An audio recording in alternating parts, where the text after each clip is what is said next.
Hello बच्चों, तो आ गया है आप लोगों के लिए जैक और सीबीएसई का सबसे बेस्ट टॉप 15 क्वेश्चंस जो कि आपके एग्जाम में 100% देखने के लिए मिलेंगे। और इसमें से मैक्सिमम 3 या 4 क्वेश्चंस तो आपको लॉन्ग आंसर टाइप यानी कि 4 रहता है, उसमें से आपको चारों या फिर 3 तो 100% देखने के लिए मिलेगा, क्योंकि ऐसे क्वेश्चन जो कि फ्रिक्वेंटली हर 1 साल 2 साल में रिपीट होते ही रहते हैं। और यदि एक क्वेश्चन आपको आता है तो बाकी क्वेश्चन आप इजीली कर सकते हैं। तो यहाँ पे एक एक करके सारे के सारे जैक बोर्ड के हो या फिर सीबीएसई के हो, यहाँ पे सारे के सारे इंपॉर्टेंट क्वेश्चन आपको बताए गए हैं। तो ध्यान से सुनिएगा और सारे इंपॉर्टेंट पॉइंट्स को नोट कीजिएगा और इसको एग्जाम में लिख के आइएगा, फिर आपको कोई भी प्रॉब्लम नहीं होने वाला है। तो चलिए हम लोग एक एक क्वेश्चन के साथ स्टार्ट करते हैं।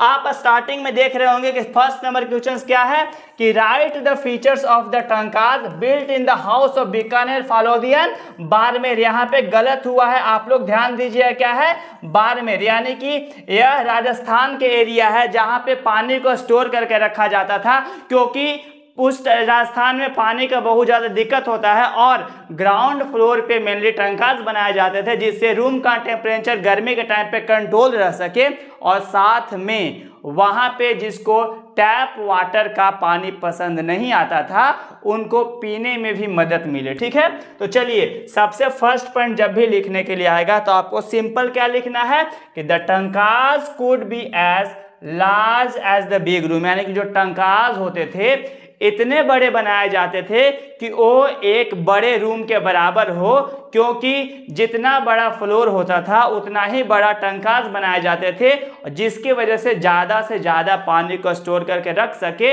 और गर्मी के दिन में उन लोगों को पानी का थोड़ा सा ही प्रॉब्लम ना हो।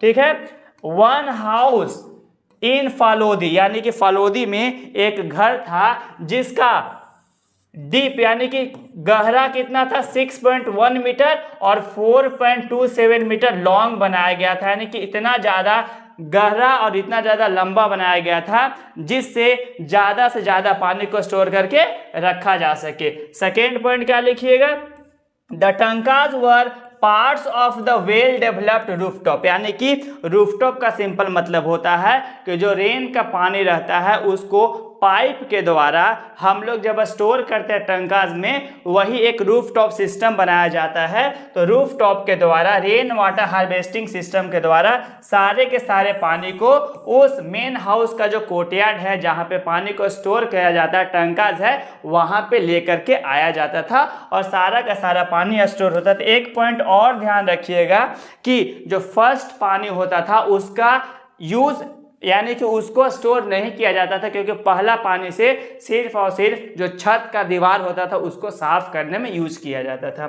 थर्ड पॉइंट क्या लिखेगा कि they were connected to the sloping roofs of the house through the pipe, यानी कि खुद सोचिए कि आप यदि ऐसे एक बिल्डिंग है तो बिल्डिंग के ऊपर जो रूफ टॉप होगा उसको स्लोपिंग बनाया जाता है, जिससे सारे के सारे पानी एक पाइप के द्वारा टंकाज में स्टोर हो सके। ठीक है, चौथा पॉइंट क्या लिखिएगा कि the first spell of the rain was usually not collected. बता चुके हैं आपको कि पहला जो पानी होता था उसको स्टोर करके नहीं रखा जाता था, इसलिए नहीं रखा जाता था क्योंकि फर्स्ट वाटर का यूज सिर्फ और सिर्फ छत को साफ करने के लिए, गंदगी को साफ करने के लिए किया जाता था। उसके बाद जितने भी वाटर आते थे, रेन वाटर आते थे, सारे के सारे वाटर को स्टोर करके टंकाज में रखा जाता था। ये बहुत ही इंपॉर्टेंट क्वेश्चन है, आपको या तो 3 नंबर में या फिर 5 नंबर में 100% देखने के लिए मिलेगा। आप लोग ध्यान रखिएगा सारे के सारे पॉइंट्स को। ठीक है, चलिए नेक्स्ट पेज में कुछ भी आप लोग को दिखाई नहीं दे रहा हो, लेकिन यहाँ पे आपको हम इंपॉर्टेंट डेट्स बताने वाले हैं। जैसे कि आपको पता है कि डेट से कितना भी कम तो 2 या 3 क्वेश्चंस आपको देखने के लिए मिलता है, और यदि आपको डेट्स याद है तो आप इतना मान लीजिए कि आपको सारे के सारे इंपॉर्टेंट क्वेश्चंस बन जाएंगे जो कि मैक्सिमम आपको देखने के लिए मिलेंगे। ठीक है, तो चलिए सबसे पहले आपसे क्वेश्चन पूछा जाता है। ऐसे तो बहुत सारे डेट्स हैं, लेकिन सारे डेट्स याद करने का जरूरत नहीं है। आपको जो डेट्स बताया जा रहा है सिर्फ उस डेट्स पे फोकस करेंगे और उसको दिमाग में रखेंगे। मैक्सिमम जो मैचिंग वाले क्वेश्चंस आते हैं उसमें बच्चे कंफ्यूज होते हैं, आपको कंफ्यूज नहीं होना है। जो क्वेश्चंस बताया जा रहा है उसको आप ध्यान में रखेंगे और वहां पे जाकर के मैच करेंगे, इजीली मैच हो जाएगा। जैसे एक क्वेश्चन है कि ग्यूसेप्पे मेज़नी जो थे उनका जन्म कब हुआ था, तो 1807 में क्या हुआ था, ग्यूसेप्पे मेज़नी का जन्म हुआ था। याद रखिएगा क्या हुआ था, ग्यूसेप्पे मेज़नी का जन्म कब हुआ था, तो 1807 में। ठीक है, याद रखिएगा। ठीक है, सेकेंड क्वेश्चन आपसे पूछा जाता है कि नेपोलियन को ओवरथ्रो कब किया गया था, यानी कि वियना कांग्रेस का जो संधि हुआ था वह कब हुआ था, वियना कांग्रेस का जो संधि हुआ था वह कब हुआ था, तो याद रखिएगा कब हुआ था, 1815 में जब वाटरलू का लड़ाई हुआ था, वहां पे नेपोलियन का हार हुआ था, उसके बाद वियना का संधि किया गया था। ठीक है, इस चीज का ध्यान रखिएगा आप लोग। नेक्स्ट क्वेश्चन है ट्रीटी ऑफ कॉन्स्टेंटिनोपल। एक क्वेश्चन मैक्सिमम बार आपको देखने के लिए मिलेंगे, क्या, treaty of Constantinople. Treaty of Constantinople याद रखिएगा, जिसमें ग्रीस का स्थापना किया गया था इसी के द्वारा। ट्रीटी ऑफ कॉन्स्टेंटिनोपल याद रखिएगा, ट्रीटी ऑफ कॉन्स्टेंटिनोपल। ठीक है, ये कब हुआ था, 1932 में। कब हुआ था, 1932 में हुआ था। ठीक है, ऐसे ही बहुत सारे और भी है, जैसे कि 1934 क्या हुआ था, 1934 जोल्वेरिन एक कस्टम यूनियन था। जोल्वेरिन एक क्या था, कस्टम यूनियन था। तो जोल्वेरिन कस्टम यूनियन का स्थापना किया था, जिसमें 32 टोटल करेंसीज थे, उसको 2 करेंसीज कर दिया गया था। साथ में आपसे पूछता टैले क्या है, तो याद रखिएगा टैले जो है वह मेनली कपड़ा को मेजर करने का एक इंस्ट्रूमेंट्स होता था, क्योंकि वहां पे कपड़ा का जो मेजर करने वाले इंस्ट्रूमेंट्स थे हमेशा वैरी करते रहते थे, कहीं पे ज़्यादा कहीं पे कम था, तो जिसके वजह से ट्रेडर्स को नुकसान होता था। तो टैली क्या था मेनली, तो सॉरी तो वो कपड़ा मापने का एक जरिया था, मेजरमेंट का तरीका था। Second question, which is the minerals and the backbone, sorry क्या है, which is the basic minerals and the backbone of the industrial development. देखिए सिंपल क्वेश्चन है कि what is the state of iron in India. देखिए हमारे India में या फिर वर्ल्ड में कहीं पे भी इंफ्रास्ट्रक्चर बनने वाला है, तो इंफ्रास्ट्रक्चर बनने के लिए सबसे इंपॉर्टेंट चीज़ क्या चाहिए होता है, तो आपको आयरन चाहिए होता है, जो कि हमारे इंडस्ट्री का बैकबोन होता है। जितना ही मशीनरी देखते हैं आप, घर देखते हैं, सारे के सारे चीज़ों में, पुल देखते हैं, रेलवेज देखते हैं, सब में क्या किससे बना होता है, तो आयरन से बना होता है। तो आयरन हमारा इंडस्ट्री का बैकबोन है। तो यहाँ पे इसका आंसर आपको कितना पॉइंट में देना है, 5 पॉइंट्स में। आपको सिंपल क्या क्या पॉइंट्स याद रखना है। सबसे first, iron ore is the basic minerals and the backbone of the industrial development, यानी कि आयरन ओर जो होता है वह एक बेसिक मिनरल्स है और हमारे इंडस्ट्रियल डेवलपमेंट के लिए बहुत ज़्यादा इंपॉर्टेंट है। ठीक है, second question, India endured with the very abundant resources, यानी कि इंडिया में इतना अच्छा खासा मात्रा में आपको आयरन ओर देखने के लिए मिलता है, जिसके वजह से यहाँ पे अच्छा खासा इंफ्रास्ट्रक्चर डेवलपमेंट किया जा सकता है, क्योंकि यहाँ पे आयरन का कोई भी कमी नहीं है। नेक्स्ट क्या है, थर्ड पॉइंट, कि India is rich in good quality iron. यानी कि आयरन का बहुत सारे टाइप्स होते हैं, उसमें से जो सबसे बेस्ट क्वालिटी का होता है वह इंडिया में पाया जाता है, जिसकी वजह से इंडिया अच्छा खासा ग्रो कर सकता है, चाहे तो इंफ्रास्ट्रक्चर में। Fourth point, magnetite is the finest और with the very high concentration of iron up to 70%। Magnetite जो होता है वह आयरन का बेस्ट क्वालिटी और होता है, जिसमें 70% सिर्फ और सिर्फ आयरन पाया जाता है। और it has excellent magnetic quality especially valued in the electronical industry, यानी कि यह बहुत ही अच्छे क्वालिटी का होता है, जिसके वजह से इसको इलेक्ट्रिकल इंडस्ट्री में भी यूज किया जाता है। नेक्स्ट लास्ट पॉइंट, कि hematite ore is the most important industrial iron ore. अब जो सबसे बेस्ट क्वालिटी का होता है उसका मैक्सिमम हम लोग इंडस्ट्री में यूज नहीं करते हैं, ज़्यादा से ज़्यादा इलेक्ट्रिकल इंडस्ट्री में यूज करते हैं। लेकिन जो सेकेंड नंबर के हेमेटाइट होता है वह अच्छा खासा मात्रा में आपको इंडस्ट्री में यूज देखने के लिए मिलेगा, जिसका परसेंटेज 50 to 60% होता है। 50 से 60% तक हेमेटाइट पाया जाता है, याद रखिएगा। नेक्स्ट क्वेश्चन क्या है आपका 5 नंबर, क्या बोल रहा है कि इन आवर कंट्री। अब देखिए ये बहुत ही इंपॉर्टेंट क्वेश्चन है। क्यों?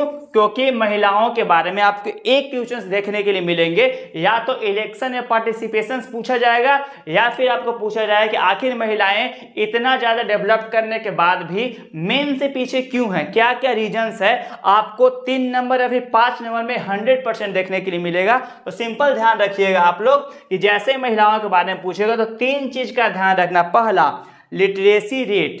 दूसरा, इक्वल पार्टिसिपेशन हर एक जगह पे नहीं है महिलाओं का। और एक आया था इक्वल रिम्यूनरेशन एक्ट, उसके बारे में ध्यान रखिएगा। सबसे फर्स्ट क्वेश्चन लिटरेसी रेट, ठीक है। पहला पॉइंट इसको लिखना ही लिखना है कि the literacy rate among women in only 65.46%। आपको इतना ज्यादा स्पेसिफिक नहीं जाना है, बट 65% आपको याद रखना है और परसेंट है, ठीक है, जो कि वही कंपेयर करते हैं मेल का तो 82.14% है। Among men, similarly, a smaller proportion of girls student go for higher study. यहाँ तक कि जो पेरेंट्स होते हैं ना, बिल्कुल भी नहीं चाहते हैं कि हम अपने बच्ची यानी कि अपने गर्ल चाइल्ड पे ज़्यादा से ज़्यादा रिसोर्सेज का यूज करें। हायर एजुकेशन के लिए तो बिल्कुल भी नहीं भेजना चाहते। इसी वजह से बहुत ही कम बच्चियाँ अपने हायर एजुकेशन के लिए बाहर जा पाती है। तो इसके वजह से परसेंटेज कम है। और resources for their boys education then spending equally in their daughter, यानी कि उन लोग बॉयज़ पे जितना इन्वेस्ट करना चाहते हैं उसके कंपेरिजन बहुत ही कम अपने डॉटर पे इन्वेस्ट करना चाहते हैं, जिसके वजह से एजुकेशन बहुत ही कम महिलाओं में देखने के लिए मिलता है। और यही एक रीजन है जिसके वजह से महिलाएं आज पीछे देखने के लिए मिलती है। सेकेंड क्वेश्चन क्या लिखना, अनपेड वर्क, यानी कि महिलाओं को तो काम करवाया जाता है लेकिन मेन के कंपेरिजन में बहुत ही कम पैसा दिया जाता है। बहुत कम कहने का मतलब है कि मेन के में 30 से 40% पैसा कम दिया जाता है। सपोज कीजिए किसी भी एक मेल को 1000 रुपये पर डे के हिसाब से मिल रहा है, तो महिलाओं को 700-600 के आसपास दिया जाता है। यानी कि the proportion of women among higher paid and valued job is still very small. Through on an average the Indian women work an hour average more than the man, यानी कि महिलाएं जो होती है कम पैसा तो मिलता है, साथ में मेल्स के कंपेरिजन में आपको 1 घंटा ज़्यादा काम करते हुए दिखाई देती है, जो कि जिसके वजह से कहीं ना कहीं वह लैग बिहाइंड करती है, क्योंकि यहाँ पे इक्वालिटी नहीं हो रहा है। यानी कि इक्वल लॉ आपको देखने के लिए मिलेगा कि इक्वल वेजेस होना चाहिए इक्वल वर्क के लिए, लेकिन यहाँ पे महिलाओं को इक्वल वेजेस नहीं दिया जाता है। तो इस चीज का आप लोग ध्यान रखें। दूसरा पॉइंट। तीसरा क्या है, सेक्स रेशियो, यानी कि आप जैसे कि सबसे कम सेक्स रेशियो कहाँ मिलेगा, हरियाणा में। क्यों? क्योंकि हरियाणा में आपको मैक्सिमम जो पेरेंट्स होते हैं वह गर्ल चाइल्ड्स को एबॉर्ट करवा देते हैं। तो यह एक रीजन है जिसके वजह से in many parts of India parents refer to have sons and find way to have the girl child aborted before she is born, यानी कि जब बच्चियां जन्म नहीं लेती उससे पहले उनको मारने का प्लानिंग कर लिया जाता है, जिसके वजह से आपको मेन ज़्यादा मिलेंगे हरियाणा ये सब में, और फीमेल बहुत ही कम मिलते हैं पर थाउजेंड्स बॉयज़ यहाँ पे देखने के लिए, जैसे कि 940 के आसपास आपको देखने के लिए मिलेंगे। उसके बाद डोमेस्टिकेटेड वायलेंस सबसे हाईएस्ट कहाँ पे है, याद रखिए केरला में पूछा जाता है। सबसे हाईएस्ट कहाँ पे है, केरला में। क्यों है यहाँ पे? क्योंकि यहाँ पे हेल्थ सेक्टर अच्छा है, एजुकेशन अच्छा है, इसके वजह से 2 चीज़ अच्छा रहेगा तो पेरेंट्स कभी भी अपने बच्चों को अबॉर्ट करना नहीं चाहेंगे। और सबसे कम कहाँ पे, हरियाणा में। एक क्वेश्चन ध्यान रखिएगा। नेक्स्ट, डोमेस्टिक वायलेंस क्या है कि there are reports of various kinds of harassment exploitation, यानी कि महिलाओं को बहुत सारे जगह पे वायलेंस और हरासमेंट का सामना करना पड़ता है, या फिर वर्क प्लेस हो, अपने घर हो, या फिर समाज हो, वहाँ पे, जिसके वजह से महिलाएं आज पीछे है। और both urban and rural areas have become unsafe. अभी के टाइम पे अर्बन एरिया हो या फिर गांव के एरिया हो, दोनों जगह पे महिलाएं सेफ नहीं है। ये मेनली आपको 4 रीजन्स दिए गए थे जिसके वजह से महिलाएं लैग बिहाइंड कर रही है और आज भी उतना ज़्यादा आगे नहीं बढ़ पा रही है। ठीक है, नेक्स्ट क्या है आपका 6 नंबर कि व्हाट इज द कम्युनलिज्म। ये बहुत ही ज़्यादा, आप कितना भी ज़्यादा लगा लीजिए, या तो कम्युनलिज्म आने वाला है आप लोग के एग्जाम में 100%। आप इस चीज़ का ध्यान रखिए क्योंकि कम्युनलिज्म आपको आएगा ही आएगा, तो 3 नंबर या फिर 5 नंबर में देखने के लिए मिलेगा। आखिर कम्युनलिज्म होता क्या है? कम्युनलिज्म का सिंपल मतलब है जब कोई भी एक कम्युनिटी अपने आप को ज़्यादा बेटर दिखाने की कोशिश करती है दूसरे कम्युनिटी के कंपैरिजन में, तो वहाँ से शुरू होता है आपको कम्युनलिज्म। जैसे सपोज कीजिए कोई भी एक धर्म के लोग अपने आप को सुपीरियर फील करवाते हैं दूसरे धर्म से, तो उसी को हम लोग क्या बोलते हैं, कम्युनलिज्म बोलते हैं। अब इसका जब भी 4 पॉइंट पूछेगा आपको तो सिंपल ध्यान रखना है, communalism is a situations when a particular community try to promote its own interest at the cost of other community, यानी कि अपने इंटरेस्ट को वह आगे बढ़ाना चाहता है दूसरे के कंपैरिजन में, तो उसी को हम लोग क्या बोलते हैं, कम्युनलिज्म बोलते हैं। याद रखिए communalism politics is based on the idea that religion is the principal basis of social community. Communalism involve things along the following lines. अब देखिए कम्युनलिज्म यहाँ से शुरू होता है। अब सिंपल आपको बता चुके हैं, इसी पॉइंट्स को आपको अच्छे तरीका से याद रखना है और लिखना है क्योंकि बहुत ज़्यादा इंपॉर्टेंट है। जैसे कि the followers of the particular religion must belong to the one community. खुद सोचिए कि यदि कोई भी एक कम्युनिटी आपको बनाना है और आपके सोच के लोग नहीं रहेंगे तो क्या कम्युनिटी बन पाएगा? बिल्कुल भी नहीं बन पाएगा। तो सबसे पहला पॉइंट यही होता है कि एक कम्युनिटी के लोग ही मिल करके कम्युनलिज्म करते हैं, यानी कि एक टाइप का सोच को प्रमोट करना है तो एक ही कम्युनिटी के लोग आपको मैक्सिमम देखने के लिए मिलेंगे। सेकेंड पॉइंट क्या है कि अब उनका जो फंडामेंटल इंटरेस्ट होता है सबका सेम होता है, यानी कि उन लोग सोच वैरी नहीं करता, सबका सोच एक जैसा होता है, जिसकी वजह से उन लोग किसी भी एक कम्युनलिज्म को बढ़ावा दे पाते हैं। ठीक है। Third question, communalism also follow that people who are follow different religions cannot belong to the same social community. अब क्या होता है ना कि ऐसा नहीं है कि किसी भी एक कम्युनिटी के लोग एक ही टाइप के सोचते हैं, एक कम्युनिटी के लोग दूसरे कम्युनलिज्म में भी पार्टिसिपेट कर सकते हैं। जैसे कि आप कोई भी दो धर्म के एग्जांपल ले लीजिए कि ऐसा नहीं है कि कोई भी एक धर्म वाला पूरी तरीके से बुरा हो सकता है फिर कोई पूरी तरीके से अच्छा हो सकता है, सब में आपको अपने हिसाब से कम्युनलिज्म देखने के लिए मिलेगा। और कुछ लोग सेकुलर भी होते हैं, जैसे आपको पूछा जाता है कि इंडिया एक सेकुलर कंट्री है, आपको प्रूफ करना है, तो कैसे प्रूफ कीजिएगा? तो क्योंकि यहाँ पे कोई भी अपना रिलीजन नहीं है। सेकेंड पॉइंट क्या है कि यहाँ पे कॉन्स्टिट्यूशन के द्वारा रिलीजन्स को इक्वल रखा गया है कि सबको अपना धर्म फॉलो करने का हक दिया जाता है। ठीक है, तो ऐसे पॉइंट ध्यान रखिएगा। सब कम्युनलिटीज दीज आर सुपीरियर एंड एमर्स, यानी कि कुछ अपने आप को सुपीरियर दिखाने की कोशिश करते हैं जिसके वजह से उन लोग अपने धर्म को ज़्यादा प्रमोट करते हैं और यह एक डेली रूटीन डेली बिलीफ के जैसा शुरू होता है। सपोज कीजिए कि कोई भी धर्म के लोग स्टार्टिंग में सुबह उठता है, अपने धर्म के बारे में बखान करता है, बताता है, तो वहीं से मेनली कम्युनलिज्म शुरू होता है। Next point, sometimes communalisms lead to the belief that peoples belonging to the different religions can not live as equal. कभी कभी तो उन लोग ये भी दिखाने की कोशिश करते हैं ना कि एक टाइप के लोग एक साथ रहेंगे और दूसरे टाइप के लोग यदि उसमें आते हैं तो उन लोग हम लोग के जैसा नहीं रह सकते, उन लोग का सोच अलग है, तो उनको अलग रखा जाता है, उनको बिलीफ दिलवाया जाता है कि हम लोग एक जैसा नहीं हो सकते हैं क्योंकि दूसरा धर्म का है और दूसरा कास्ट का है। तो कम्युनलिज्म यहाँ पे देखने के लिए मिलता है। इसमें एक और इम्पोर्टेंट क्वेश्चन बनता है, आप लोग ध्यान दीजिएगा, वो क्वेश्चन का नाम है कास्टसिज्म, यानी कि आपको पूछा जाता है कास्टसिज्म के बारे में कि आखिर कास्टसिज्म होता क्या है। तो जिस तरीके से कम्युनलिज्म था, यानी कि यहाँ पे एक कम्युनिटी पूरी तरीका से अपने बिलीफ को आगे बढ़ाने का काम करता है और उसी के जैसा सेम क्या होता है, कास्टसिज्म। ठीक है, कास्टसिज्म। अब देखिए जो कास्टसिज्म जो होता है ना वह सिंपल क्या होता है कि कास्टसिज्म का सिंपल मतलब हुआ कि जब एक कास्ट के लोग अपने कास्ट को दूसरे कास्ट से सुपीरियर दिखाने की कोशिश करते हैं तो वहीं से कास्टसिज्म शुरू होता है। यह अब धीरे धीरे कम हुआ है। अब कम होने का रीजन क्या है? क्योंकि एक जगह पे लोग वर्क के लिए एक ही कंपनी में काम करते हैं, एक ही जगह पे रहते हैं, तो जिसके वजह से एम्प्लॉयमेंट का वजह से लोग क्या हो पाए हैं, सारे के सारे मिलजुल के रहते हैं, कास्टसिज्म नहीं दिखाते हैं। और क्या रीजन है कम होने का? क्योंकि जितने भी लैंडलॉर्ड्स थे, क्योंकि मैंने जो लैंडलॉर्ड्स होते थे वही लोग सारे के सारे क्या करते, डिस्क्रिमिनेशन करते थे। तो जब लैंडलॉर्ड्स का ज़मीन कम हुआ, पावर कम हुआ, तो इसके वजह से भी सारे के सारे लैंडलॉर्ड्स जो है वह क्या करना शुरू कर दिए, तो सबको एक्सेप्ट करना शुरू कर देते हैं। चलिए नेक्स्ट क्वेश्चन क्या है, right the features of tongue का। एक क्वेश्चन कर चुके हैं, बता चुके हैं आपको, सेम ही क्वेश्चन से, इसमें कोई भी डिफरेंसेस नहीं है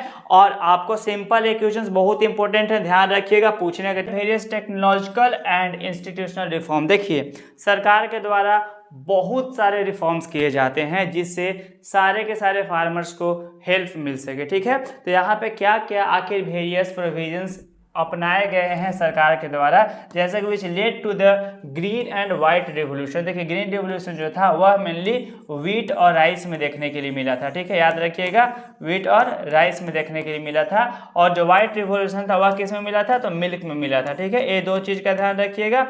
अब सिंपल क्या क्या प्रोविजन सरकार के द्वारा किए गए हैं जिससे इसको बहुत ज्यादा मात्रा में डेवलपमेंट हो पाया है। ठीक है, स्टार्टिंग देखिए, the various technological and institutional, same he points को लिखना है एग्जाम में, और यहाँ पे सारे के सारे पॉइंट्स आपको दिए गए हैं, जैसे कि measures taken by the central and the state government, दोनों मिल करके क्या क्या प्रोविजंस लिए हैं। स्टार्टिंग में flooding of field with the water is no. देखिए अब कोई भी खेती करने के लिए सबसे ज़्यादा जरूरत किस चीज़ का होता है, तो सबसे ज़्यादा जरूरत वाटर का होता है। अब वाटर जो है वह सबसे ज़्यादा नीड वाला है, तो यहाँ पे सबसे पहले चीज़ यही किया गया कि वाटर को हर एक जगह पे drip irrigation and the use of sprinkle के सहायता से उनको दिया गया। Chemicals fertilisers are being use on the large scale, यहाँ तक कि केमिकल फर्टिलाइजर्स को बहुत ज़्यादा मात्रा में यूज किया जाने लगा जिससे ज़्यादा से ज़्यादा मात्रा में फसल का प्रोडक्शन हो सके।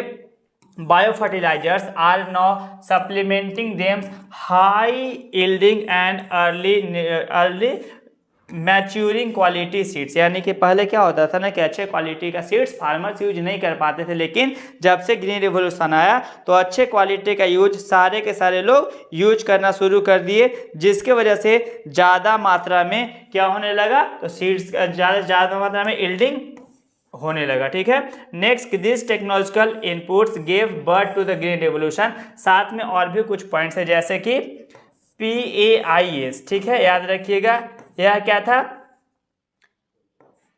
PAIS। ठीक है, नेक्स्ट क्या था आपका, किसान क्रेडिट कार्ड। ठीक है, इसका फुल फॉर्म हम भूल रहे हैं, आप लोग ध्यान दीजिएगा। और उसके बाद क्या था, किसान क्रेडिट कार्ड। ऐसे भी कुछ रिफॉर्म्स लाए गए थे सरकार के द्वारा जिसके द्वारा क्या हो सका, तो ज़्यादा से ज़्यादा मात्रा में लोगों को प्रोडक्शन मिल सका। नेक्स्ट क्वेश्चन है कि how had the earlier print technology develop. देखिए जैसे प्रिंट टेक्नोलॉजी आया उससे पहले क्या होता था, वुड ब्लॉक प्रिंटिंग का यूज होता है जो कि चाइना में स्टार्ट हुआ था, फिर जापान में गया था। उसके बाद जैसे जैसे उसका डेवलपमेंट हुआ, तो डेवलपमेंट होने के बाद में क्या होता है, प्रिंट टेक्नोलॉजी आता है और बहुत ज़्यादा मात्रा में बुक का प्रोडक्शन होना शुरू हो जाता है। स्टार्टिंग में 6 to 7 century from AD 594 onwards, book in China were printed by rubbing paper against the ink surface of wood block, यानी कि वुड ब्लॉक के सहायता से मेनली उसमें इंक सरफेस में इंक को लगा करके वुड ब्लॉक सरफेस में और प्रिंट किया जाता था। उसके बाद रोल ऑफ ट्रेवलर, जितने भी ट्रेवलर्स एक जगह से दूसरे जगह जाते हैं तो अपने साथ में एक पेपर में सारे के सारे रूट्स लिख करके जाते थे, जिससे यहाँ पे डेवलपमेंट हुआ। जैसे कि Marco Polo a great explorer reaching Italy after the several year of exploring in China and the year 1295, यानी कि 1295 में जब मार्को पोलो वहाँ पे जाते हैं तो प्रिंट कल्चर लेकर के जाते हैं, तो लोग बहुत ज़्यादा उसका सराहना करते हैं और साथ में उसका डेवलपमेंट भी होता है यूरोप में। Marco Polo brought back him in the technology of the wood block, वहाँ पे क्या लेकर के जाता है, तो वुड ब्लॉक प्रिंटिंग लेकर के जाता है। ठीक है, जो कि इटली में पूरा का पूरा बहुत